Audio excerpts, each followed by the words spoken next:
وہ جو اقبال نے کہا نا کہ لے گئے تسلیس کے فرزند میراث خلیل، کشت بنیاد کلیسا بن گئی خاک حجاز۔ تسلیس کے فرزند میراث خلیل لے گئے تھے، بیت المقدس ان کے کروسیڈرز کے قبضے میں آ گیا تھا 1099 میں، اور رہا تھا 1187 تک، 88 ایئرز۔ لے گئے تسلیس کے فرزند میراث خلیل، تو میراث موسوی جو تھی وہ منتقل ہو گئی محمد رسول اللہ صلی اللہ علیہ وسلم اور آپ کی امت کو۔ ان کا قبلہ کینسل، یہ قبلہ آ گیا، تو سب سے زیادہ دکھ تو انہیں تھا۔ اب جو وہاں سے کاؤنٹر ریولوشنری موومنٹ آئی ہے وہ عبداللہ ابن سبا یہودی۔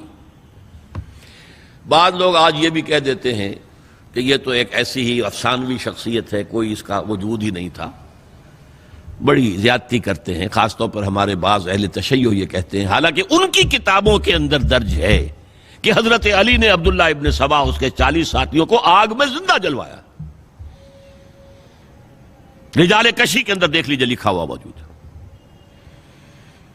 لیکن چونکہ کچھ لوگوں نے شیعت کے لیے لفظ سبائیت استعمال کرنا شروع کر دیا، اس لیے وہ ڈیفنس میں کہتے نہیں سبا تو یہ تو افسانوی شخصیت ہے، سبا کوئی تھا ہی نہیں عبداللہ ابن سبا۔ نہیں، عبداللہ ابن سبا ایک شخص تھا یہودی، وہ اسلام کا لبادہ اوڑھ کر آ گیا دارالاسلام میں، حضرت عثمان رضی اللہ تعالیٰ عنہ کا عہد۔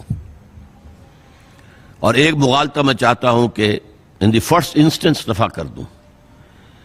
عام طور پر اتنی غلط طریقے سے تاریخ بیان ہوئی ہے کہ حضرت عثمان کے عہد خلافت کو سمجھتے ہیں پورا کا پورا عہد خلافت غالباً فتنوں ہی کے اندر تھا اور اختلافات ہی تھے اور خانہ جنگ۔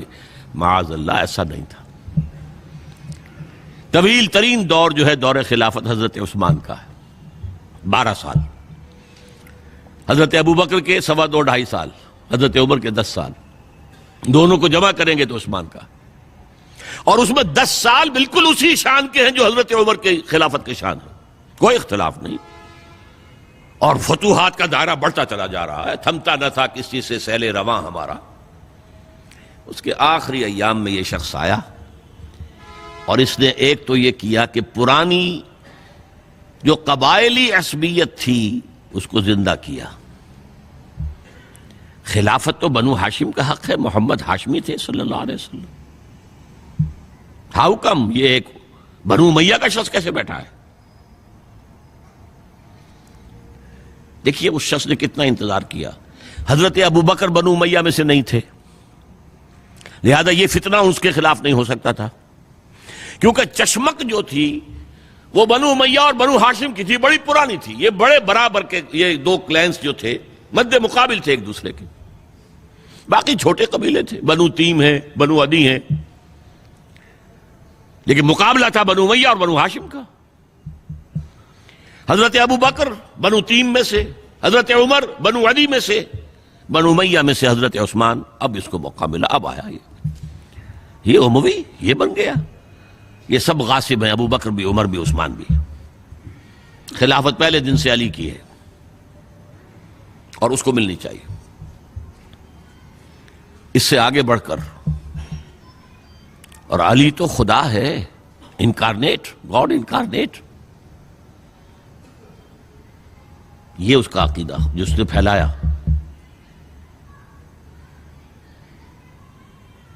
یوں سمجھئے ایک شخص نے حضرت عیسیٰ کے دین کو زیرو کر دیا تھا۔ لوگ مانتے نہیں کہ ایک شخص اتنا کچھ کر سکتا ہے۔ یہودی اور سازشی ذہن، ان کی صلاحیت اور ذہانت۔ ایک شخص تھا پال، حضرت عیسیٰ کو خدا کا بیٹا بنانے والا، وہ توحید ختم، تسلیس آ گئی۔ شریعت کو ختم کرنے والا وہ حضرت عیسیٰ کہہ کر گئے تھے تم پر شریعت موسوی نافذ رہے گی، اس نے کہا نہیں، ایبروگیٹڈ، نو شریعہ۔ نمبر 3، حضرت عیسیٰ نے کہا تھا تمہیں تبلیغ کرنی ہے صرف یہودیوں تک۔ I have been sent only in search of the lost sheep of the house of Israel۔ میں صرف اسرائیل کے گھرانے کی کھوئی ہوئی بھیڑوں کی تلاش میں آیا ہوں، تمہیں باہر تبلیغ نہیں کرنی۔ اس نے تبلیغ کا دائرہ وسیع کیا۔ وہ دین مسیحیت ختم، وہ دین پالزم ہے جو چلا ہے اس کے بعد. سمجھ رہے ہیں اس بات کو؟ اور یہ ڈاکٹر مائیکل ہارٹ نے بالکل صحیح لکھا ہے کہ کرسچینٹی جب تک حضرت مسیح موجود تھے وہ سوائے ایک یہودیوں کے فرقے کے اس کی کوئی اور حیثیت نہیں تھی. لیکن پال نے اسے ایک انڈیپینڈنٹ دین بنایا. ایک شخص کی کارروائی ہے یہ ساری، اور آج پوری دنیا، پوری عیسائی دنیا اسی پر ہے، تسلیس پر بھی، اور شریعت ختم، اور دعوت جو ہے کرتے پھر رہے ہیں پوری دنیا کے اندر. اسی طرح اس نے کیا، قبائلی عصبیت کو چھیڑا اور حضرت علی کا مبالغہ کیا یہ خدا ہے، اوتار، گاڈ انکارنیٹ. تیسرا کام کیا کیا کہ حضرت عثمان رضی اللہ تعالی عنہ اور ان کے جو عاملین تھے، گورنر کوفے کا ہے، گورنر شام میں دمشق میں ہے، گورنر مصر میں ہے، ان کے خلاف پروپیگنڈا شروع کیا. یہ بیت المال میں خیانت کر رہے ہیں، یہ غبن کر رہے ہیں، یہ اپنے عزیزوں کو جو ہے پال رہے ہیں، ان کو دے رہے ہیں، وہ اقربا پروری کر رہے ہیں، اور یہ کر رہے ہیں، اور ٹیکنیک کیسی عجیب. کوفے میں کوفے کے گورنر کے خلاف بات نہیں کریں گے، دمشق اور مصر کے گورنر کے خلاف بات کریں گے. اب کہاں دنیا کے پاس ذرائع تھے کہ کوئی ویریفائی کرے بھئی یہ بات صحیح ہے کہ نہیں ہے، غلط ہے؟ نہ کوئی ذرائع رسل و رسائل ہیں. اور اگر آپ کوفے میں کھڑے ہو کر عثمان نے یہ کر دیا، عثمان نے یہ کر دیا، عثمان نے یہ کر دیا، یہ کر دیا، اب کون اس کو جو ہے اس کی تحقیق کر سکے گا؟ دمشق میں گئے ہیں تو دمشق کے گورنر کے خلاف کچھ نہیں، عثمان کے خلاف، اور کوفے کے گورنر کے خلاف، اور مصر کے گورنر کے خلاف. مصر میں گئے ہیں تو اس کے خلاف کچھ نہیں، دمشق اور کوفے کے گورنر کے خلاف اور عثمان کے خلاف. اور پھر ہر طرف سے بلوائیوں کو لا کر گھیراؤ کر لیا حضرت عثمان کے گھر کا. یہ تحریک ہے جو بہت زبردست کامیابی سے ہمکنار ہوئی. یہودی سازش. اب تمام صحابہ کہہ رہے ہیں حضرت عثمان سے کہ آپ ہمیں موقع دیں کہ ہم ان کا سر کچل دیں. آپ فرماتے نہیں، یہ مجھ پر الزام لگا رہے ہیں نا، میں وضاحت کرتا ہوں. اپنے گھر کی چھت کے اوپر کھڑے ہو کر آپ نے کہا دیکھو یہ میں نے نہیں کیا، یہ میں نے نہیں کیا، میرے یہ احسانات بھول گئے ہو. حضرت علی نے مسجد نبوی میں کھڑے ہو کر جتنے الزامات لگائے تھے ان سب کی طرف سے برات کا معاملہ کیا کہ جھوٹ کہہ رہے ہو تم، عثمان پر کوئی غلطی جو ہے، کوئی خیانت ثابت نہیں. لیکن جنگ کی اجازت حضرت عثمان نہیں دے رہے. یہ میرے خون کے پیاسے ہیں نا، جب تک قتل نہیں کر لیتے جرم کہاں ہے؟ جب قتل کر لیں گے تم قصاص دے لینا. لیکن میں کسی کلمہ گو کی جان نہیں لینا چاہتا، صرف اپنی جان کے تحفظ میں. یہ ہے عزیمت کا پہاڑ.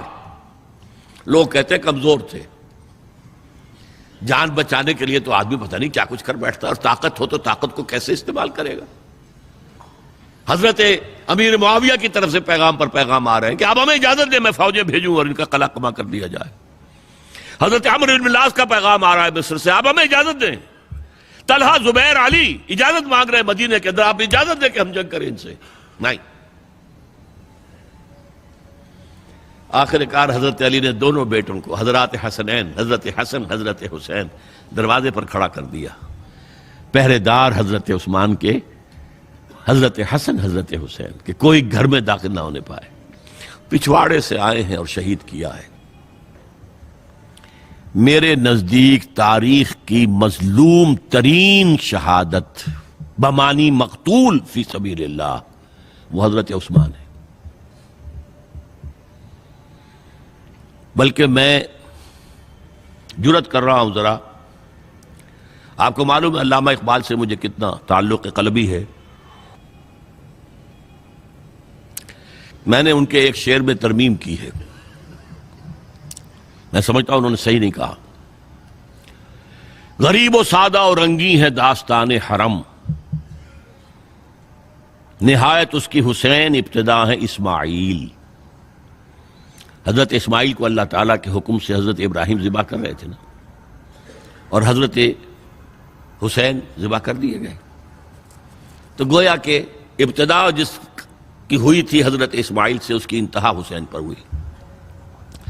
میں کہتا ہوں بالکل غلط۔ ان کو ذبح کر رہا تھا خلیل اللہ، اور ان کو قتل کر رہے ہیں یزیدی اور زیادی اور کوفی۔ کوئی تقابل ہے؟ وہ قتل نہیں ہوئے، یہ قتل ہو گئے۔ انہوں نے پیشانی خود رکھ دی۔ یہاں تو حضرت عثمان لڑتے ہوئے، حضرت حسین لڑتے ہوئے شہید ہوئے۔ کون سی چیز مشترک ہے؟ ایک مصرے میں جمع کر دیا ہے، صنعت لفظی تو آپ کہتے ہیں اس کو، لیکن کیا مشترک کیا چیز ہے؟ اور میں نے امید ہے علامہ اقبال سے ملاقات ہوگی اگر آخرت میں، تو وہ میری اس بات کو تسلیم کریں گے۔ میں نے اس شعر کا دوسرا جو مصرع ہے بدلا ہے، نہایت اس کی ہے عثمان، ابتدا حابیل۔ حابیل جنہوں نے کہا تھا بھائی جان آپ مجھے قتل کرنے کے لیے ہاتھ اٹھائیں گے تو میں اپنا ہاتھ نہیں اٹھاؤں گا آپ کو قتل کرنے کے لیے۔ عثمان نے کہا کہ میں نہیں کسی کو قتل کروں گا، کسی کلمہ گو کو۔ جو مجھے قتل کر دیں گے پھر ان سے قصاص لے لیں۔ عثمان کے پاس لاکھوں کی فوجیں، سٹینڈنگ آرمیز، پھر بھی انہوں نے اپنی جان دے دی۔ حضرت حسین بہرحال جتنے بھی افراد تھے بہادری سے، شجاعت سے لڑتے ہوئے شہید ہوئے، اس میں کوئی شک نہیں، لیکن لڑتے ہوئے شہید ہوئے نا۔ حابیل کی طرح یہ تو نہیں کہا کہ تم مجھے کرتے ہو تو کر دو، میں تو تمہیں قتل نہیں کروں گا، نہیں۔ بہرحال یہ جو تھا فتنہ، اس کو کہا ہے اور اس کو کتاب میں لکھا گیا، باقاعدہ ایک تصنیف ہے، الفتنۃ الکبریٰ، عظیم ترین فتنہ، حضرت عثمان کی شہادت۔ اس وقت عبداللہ ابن سلام رضی اللہ تعالی عنہ، ایک یہودی عالم دین تھے جو اسلام لے آئے تھے، انہوں نے کہا تھا لوگو ڈرو، عثمان کے خون کا نہ بہانا۔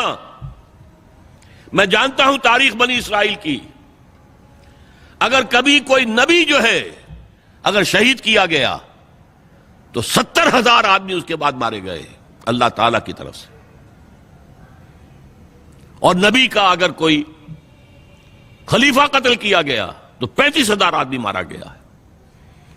تو اگر تم نے عثمان کو قتل کر دیا تو یہ خون کے دریا جو ہیں پھر آ جائیں گے امت کے اندر، باز آ جاؤ، خدا کے لیے باز آ جاؤ۔ لیکن نہیں، بہرحال حضرت علی رضی اللہ تعالی عنہ نے بلایا عبداللہ ابن سبا کو اپنے ہاں۔ تم کہتے ہو کہ میں خدا ہوں؟ ہاں آپ خدا ہیں۔ توبہ کرتے ہو کہ نہیں؟ نہیں۔ میں تمہیں زندہ جلا دوں گا، جلا دو۔ تم خدا ہو، ہماری آزمائش کر رہے ہو۔